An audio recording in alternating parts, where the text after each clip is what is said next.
he on? Hi. Well, can you tell me your name? Yeah, my name's Natili. Okay. And can you tell me why you're here, man? Yeah, I'm here. A lot of reasons actually. My main one is I'm against police brutality because the cops killed several of my friends. They beat them to death. Like they just like take him somewhere and just beat the shit out of him. You look good anyway. And one of them stopped my friend's shoulder, and now it's down to here. Like it's like a square, like sticks out like a square up here. His arm's down here. Again, they fucking me on so many levels for nothing at all. Like I had a closed beer one time, right? And you know the little noise, that little whistle noise thing there, fucking when they put their car on, and the sirens for a second. Well, they're like, hey, come here. So they're like how are you doing, officer? So he's like, is that an open container? And I was like, no, see. So I tipped it upside down to show him it was closed. And he snatched it out of my hand, opened it, gave me a ticket. Where was this? This was in Lower East Side. Lower East Side. St. Mark's. Have you been to Oakland? No. All right, let me ask. No, but you know what they did to Scott Olson?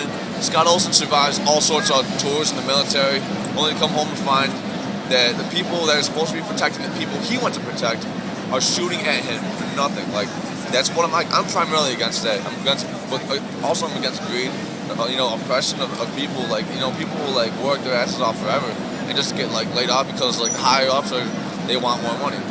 How do you feel about violence? Violence. I'm a martial artist, so my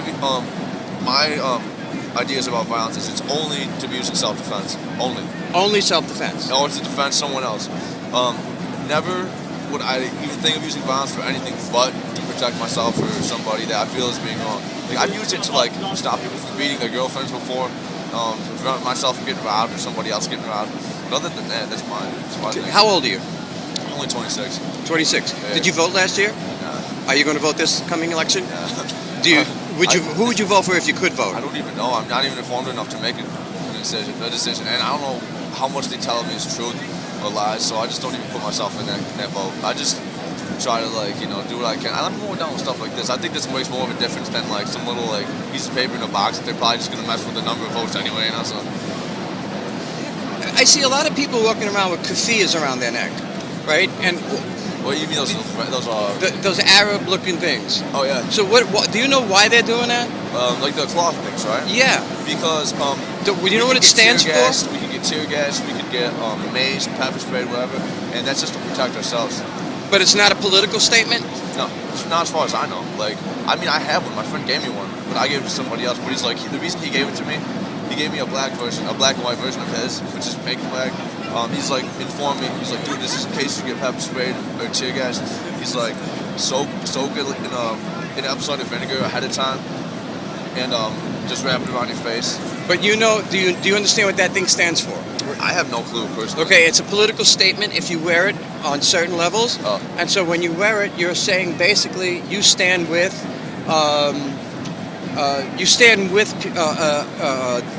Islam, basically, against really? Israel and against maybe against America. It's a political statement. Really? It's not a fashion statement. Yeah. I mean, and so are you aware of that? No, not at all. I mean, the only people I've ever talked to about it had just given me instructions on how to prevent myself from getting maced and tear gassed, and that's what they said to use. And I was like, why this thing? I see a lot of people with them, and they're like, well, this is just as far as they knew too. There was just like it's very thick, it's very high.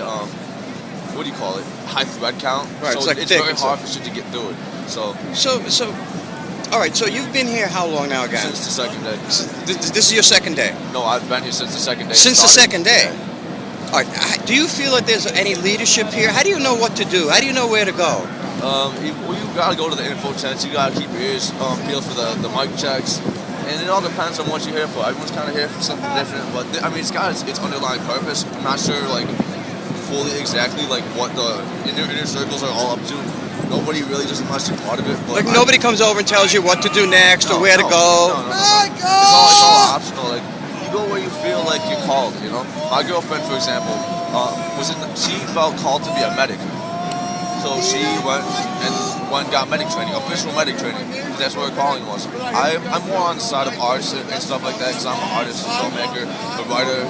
Do you have anything online, or do you have any art or it's art or usually self-published. I can show you some art. I'd love to see it. All I got right now is due to financial shit. I'm going to stop this camera for a second. I'll wait. I'm going to stop the camera for a second and turn it back on.